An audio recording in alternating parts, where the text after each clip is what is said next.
رمضان کا نام اللہ نے قرآن میں لکھا ہے۔ عرشوں پر اس مہینے کا نام رمضان ہے، تو اس مہینے میں روزے کی بہت ہی اہمیت ہے۔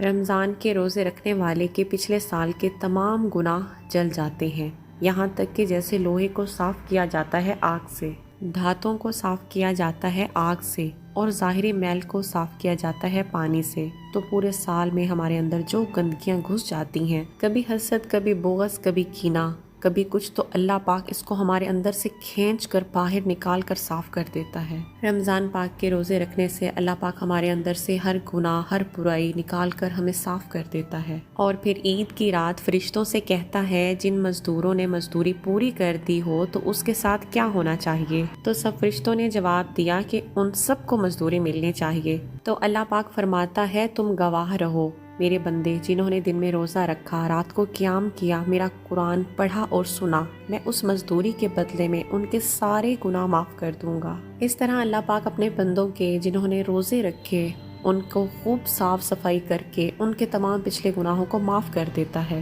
ناظرین، ایک تیاری ہوتی ہے ظاہری، جو چیزیں ہم اکٹھی کرتے ہیں، ایک تیاری وہ ہوتی ہے جس کے بغیر ہمارا روزہ قبول نہ ہوگا، اور کچھ لوگوں کا عمل اور تیاری ایسی ہے کہ وہ روزے تو رکھتے ہیں لیکن پھر بھی ان کے روزے قبول نہیں ہوں گے۔ ہمارے پیارے نبی صلی اللہ علیہ وآلہ وسلم کا فرمان ہے کہ 4 آدمی ایسے ہیں جن کی لیلۃ القدر میں بھی بخشش نہیں ہوتی، تو رمضان کی باقی راتیں تو اس سے ادنا ہیں۔ 4 گناہ ایسے ہیں جن سے توبہ نہ کی جائے تو روزہ نماز قبول نہیں ہوتا، اور اس کی روزے سے بخشش نہیں ہوتی کہ اگر بندہ توبہ نہیں کرے گا تو اس کا روزہ اس کو معافی نہیں دلا سکے گا۔ توبہ کرنے پر تو کفر بھی معاف ہو جاتا ہے، بڑے سے بڑا گناہ بھی معاف ہو جاتا ہے، لیکن اس کی معافی نہیں ہوگی۔ حضور کریم صلی اللہ علیہ وآلہ وسلم کا فرمان ہے کہ جو دن میں 70 مرتبہ توبہ توڑے اور پھر توبہ کرے سچے دل کے ساتھ، تو رب پاک کی نظروں میں وہ محبوب ہے، وہ اس کا پیارا ہے، چاہے وہ بار بار توبہ توڑتا ہے اور آخری سانس تک اللہ نے توبہ کا دروازہ تو کھلا رکھا ہے۔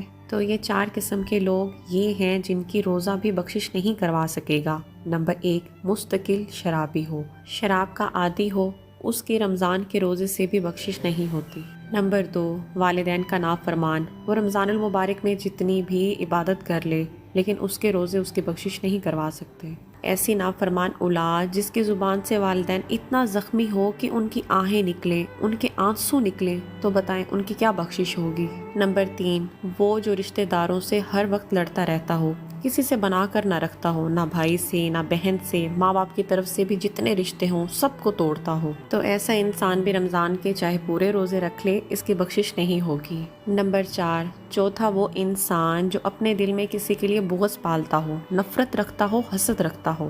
ان میں سب سے جو اہم بات ہے وہ آخری میں ہے، کیونکہ آج کے دور میں ہر کوئی شرابی یا والدین کا نافرمان نہیں ہے، لیکن آج ہر آدمی کسی نہ کسی کے لیے بغض رکھے بیٹھا ہے، کسی نہ کسی کے لیے حسد رکھے بیٹھا ہے، چونکہ انسان کی فطرت ہے کہ وہ منفی چیزوں کی طرف جلدی جاتا ہے اور مثبت چیزوں پر جانا مشکل ہو جاتا ہے۔ ناظرین، ان 4 قسم کے لوگوں کی رمضان المبارک میں بھی بخشش ناممکن ہے۔ اللہ پاک سے سچے دل سے توبہ کرنی چاہیے اور ہمیں اچھے اور نیک کام کرنے کی اللہ پاک توفیق دے۔ آمین ثم آمین۔